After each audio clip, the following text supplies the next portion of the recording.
Hello, everyone. So today we are going to talk about serverless, kind of a nice topic. Today I want to show you Oracle Functions. Oracle Functions is the service that allows you to put serverless functions on the cloud. There is a little bit more on top of this that I'm going to show you as well how to offer that functionality that you write on your function inside of an API gateway.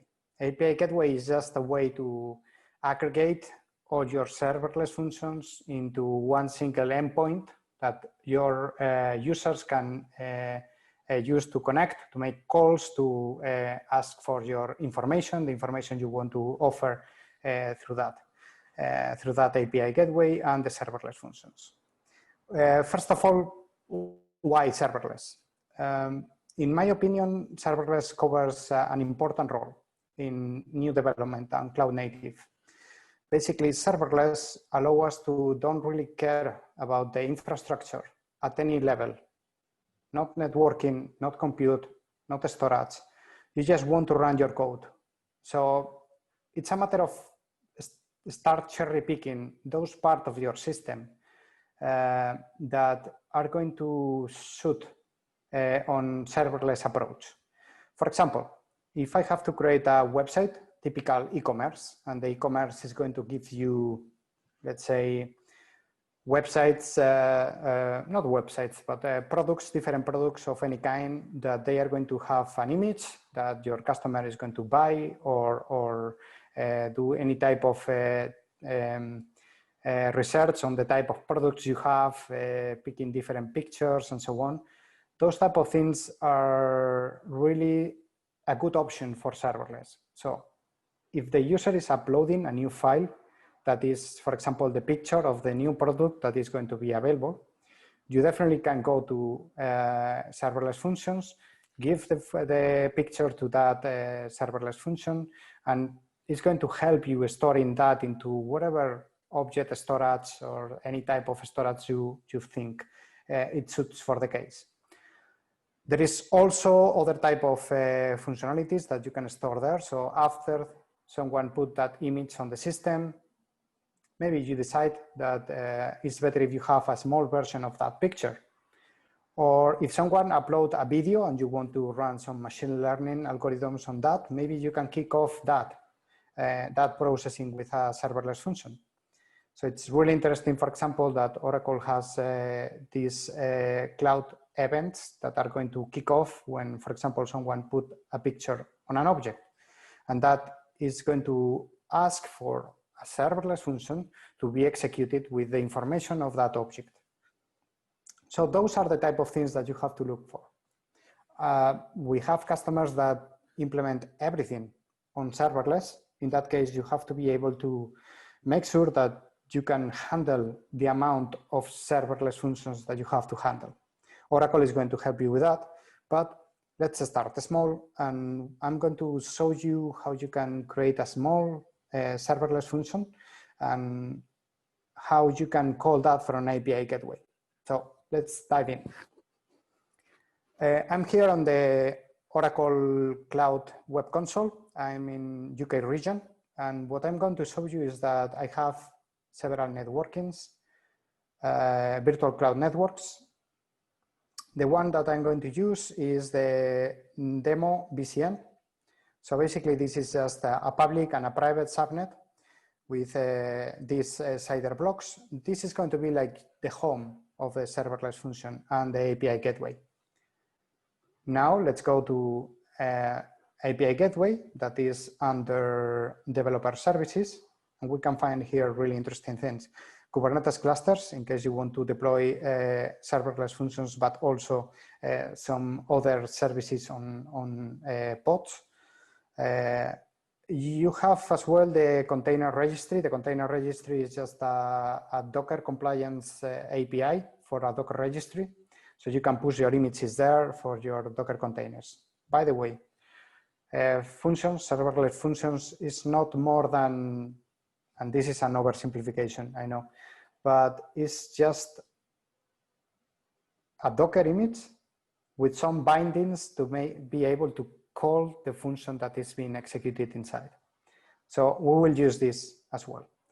Functions, this is why we are here today, and API gateways. So let's go to API gateways. I want to show you that I have some of them that are deleted, so I'm going to create one. But before that, let's start with the serverless function. And then I will create a gateway, and I'm going to call the gateway that is going to call our serverless function. So let's come back, developer services, functions. And usually I would recommend you to create an application. An application is just a context, a bounded context. So all the functions that live inside of this application are going to share some common context in the terms of the business logic. Let's create one. Let's say app FN. And I'm going to pick my VCN, so demo VCN. I'm going to pick one of the public subnets, and I'm going to click create. That's good.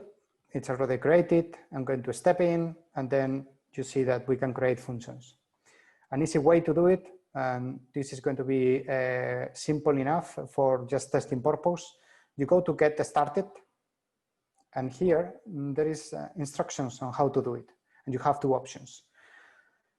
Local setup, that means you are going to set up the FN project on your browser, on your computer, on your local computer. And FN project is just the open source project that is behind Oracle Cloud, okay? So this is the engine of the serverless function. And this is exactly what we use to power Oracle functions. So you can find really nice information. You can run the whole service on your local machine, and that is really interesting if you want to run tests on a Jenkins or any other continuous integration and continuous delivery. You don't really depend on the cloud provider to do that. So that would be one option. For a small test, you can use Cloud Shell.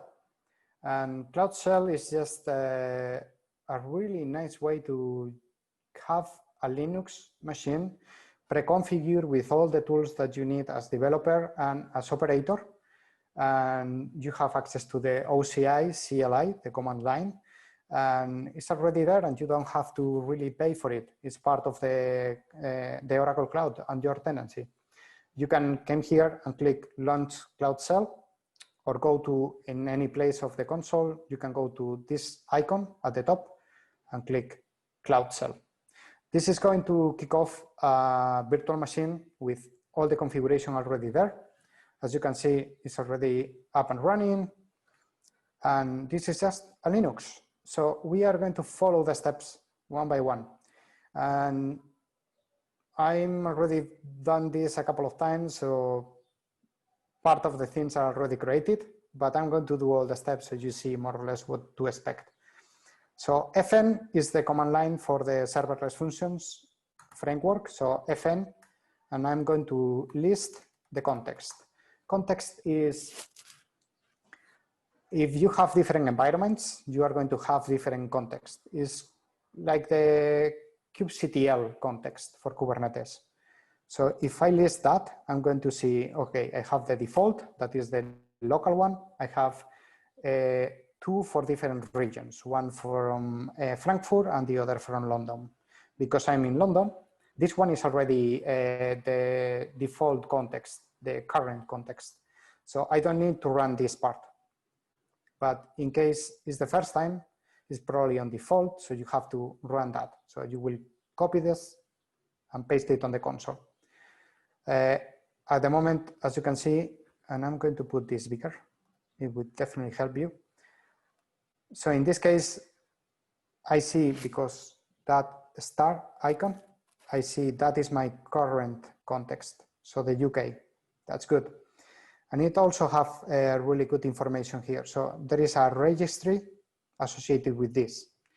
And the registry is basically that Docker registry that we mentioned before, where all the images that I'm running are going to be available for.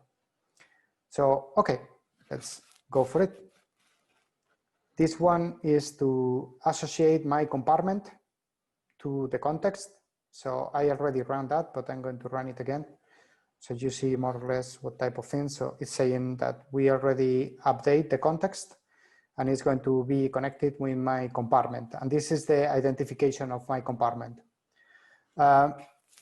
Okay, let's cover some more topics, more steps. We can update the context with the registry. I already done that. So basically what you are going to put is that command, and then you are going to put / and the name of your repository for your Docker images. At the moment, for me, we are using that one. So appfn, I'm happy with that. So I'm not going to run that command. You generate a Auth token. The Auth token is a way to authenticate a request against Oracle Cloud.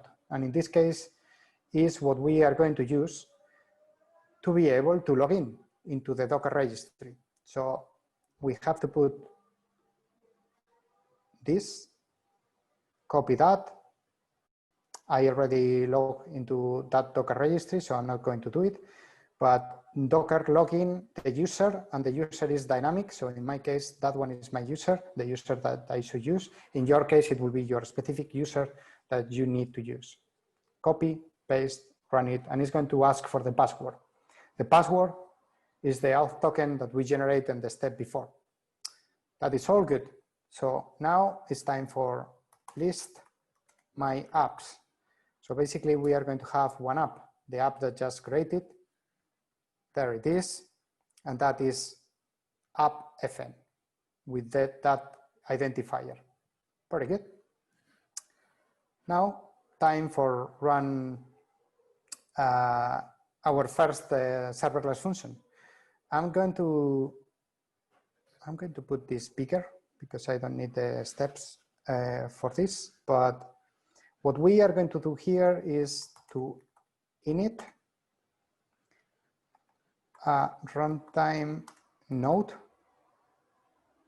So this function is going to contain Node.js as the language, and I'm going to call this test. And you have to type it correctly. That is mandatory.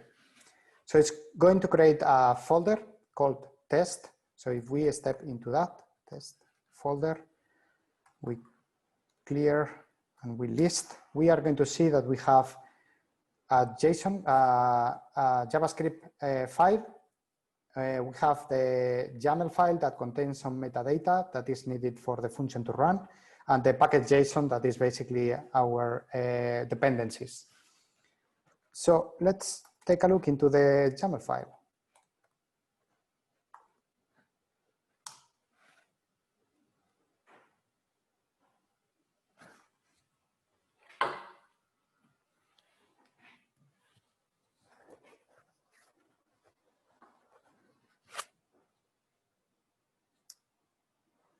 The YAML file contains information about the schema version. So basically it's the version of this YAML file, metadata.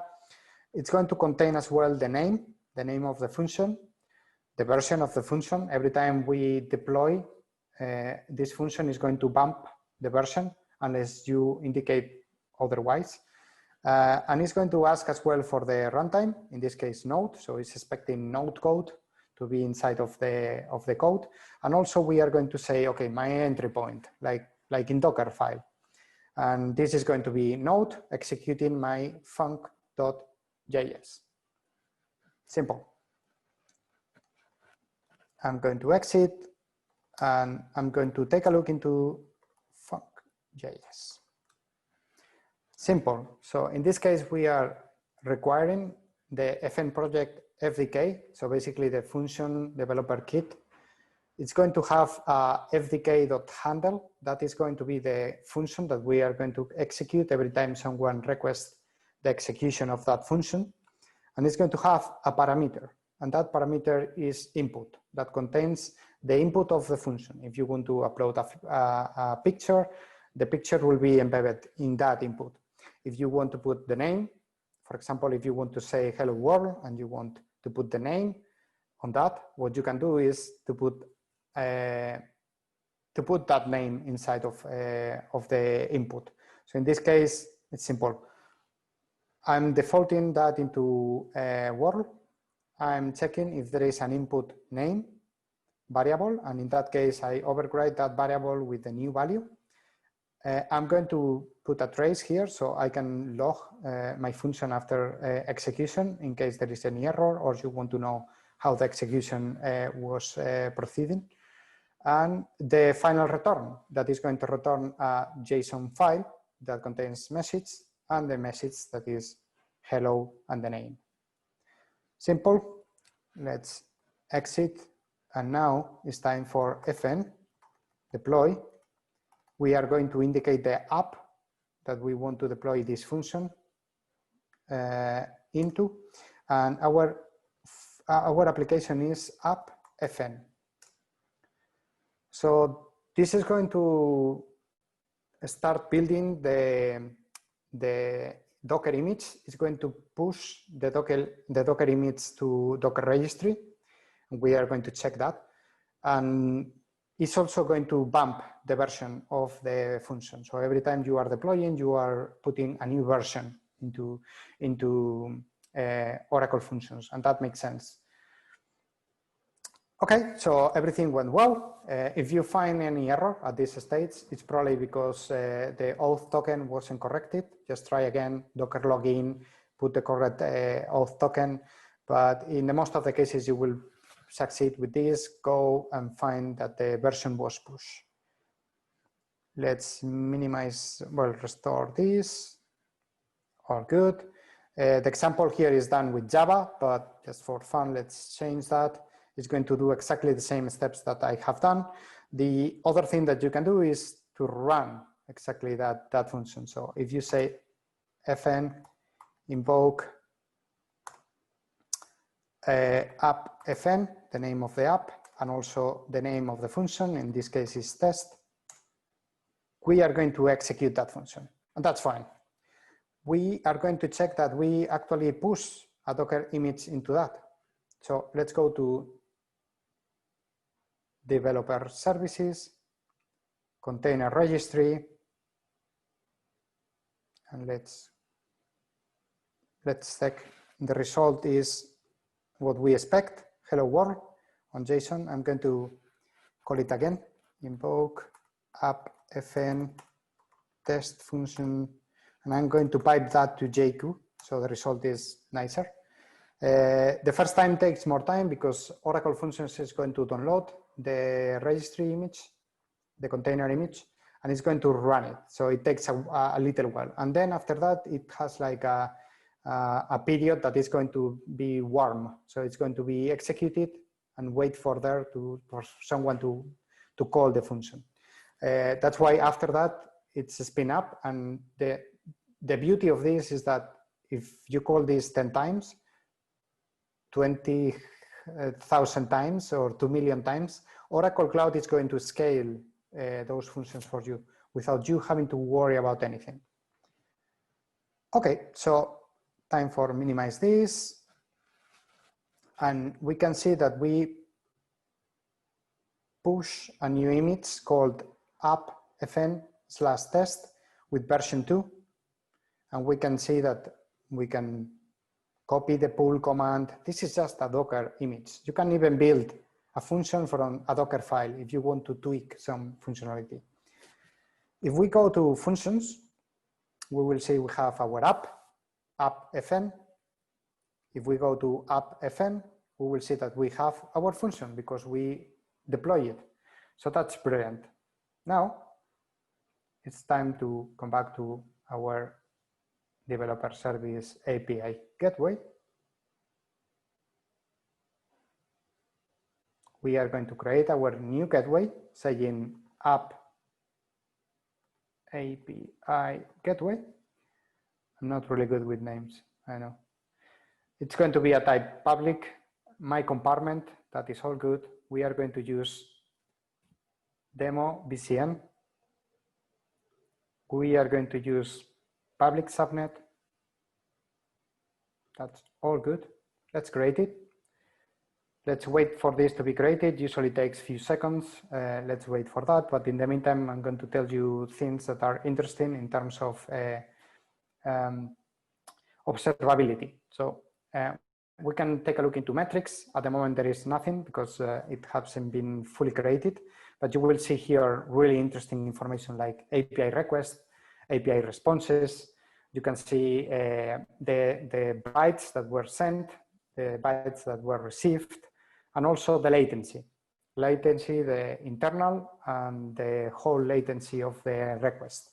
So that is really interesting if you want to check the backend timing, how long it takes the API gateway to handle your request, and so on. So we are talking about milliseconds, and internal latency is usually around microseconds. So it's very fast, very, very fast.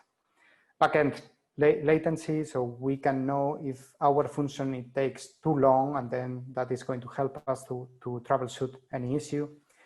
And we get the notification that the gateway is up and running. So that's good. Now, one step that we have to do is to create deployments. Deployments for API gateways are basically your API, your endpoint that you're going to offer to your customers. We are going to create a deployment, so let's call it deploy.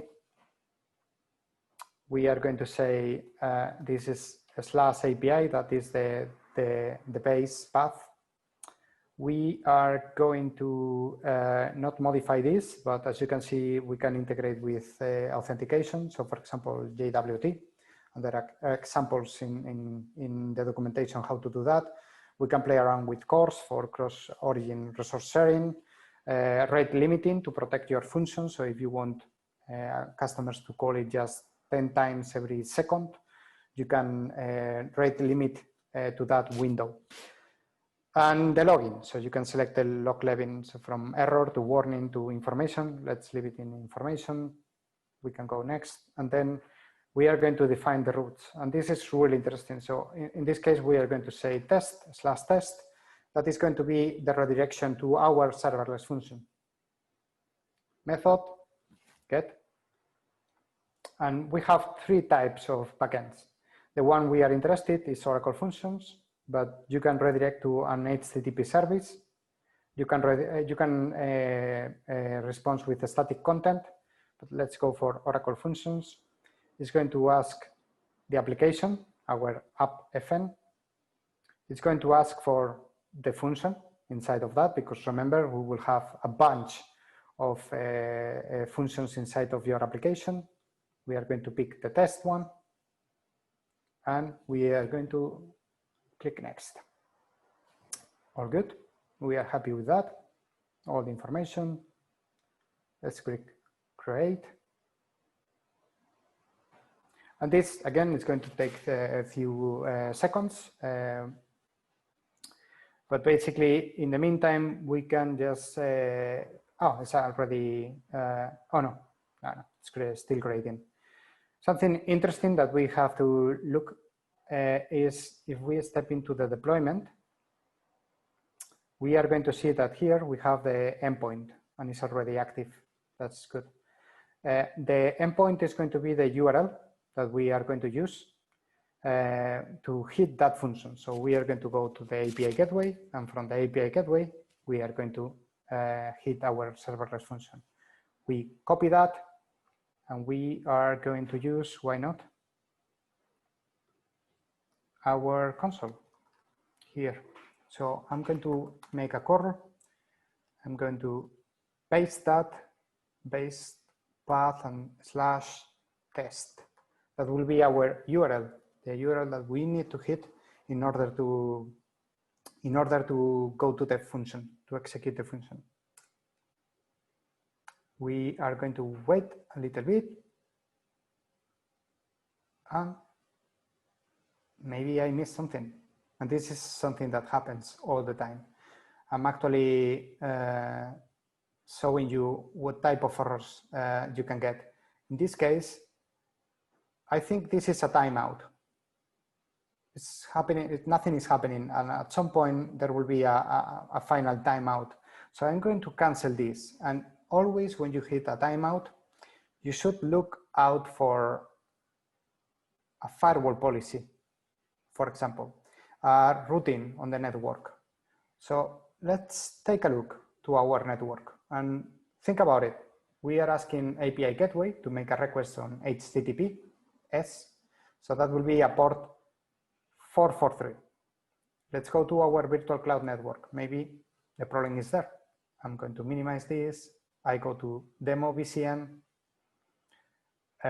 Everything happens in our public subnet. So let's step in, and then we have security list. Security list is like a virtual firewall that is executed by Oracle Cloud to prevent malicious requests inside of your subnet. So if we go to the default security list that was created by default when we create a VCN, we are going to see that we have an ingress rule for port 22, that is SSH. We have some other ingress rules for ICMP, that is for networking management, and is used by Oracle. And we should add a new ingress rule, and the new ingress rule should be from everywhere, source CIDR to protocol TCP, any source port, and the destination should be 443. We can add a description, it's optional, and that rule is going to be available there. So now, if we maximize this and execute exactly the same command, we are going to get our response from the function. I'm going to run this by JQ to have a nice result, and we have our message, hello world. So this is the way you can build your whole application with serverless. You don't have to worry about scalability, high availability, everything is there. If you have many customers asking for that, they are going to be served. They are going to get the responses, and you don't really have to handle anything. API gateway is fully managed. Oracle take care of everything. The Oracle Function service is going to take everything in account for scalability. And if you don't have a workload, for example, at 3 a.m. on Tuesday, then you pay nothing. And that's brilliant. I think you should try it. And thank you for watching this video.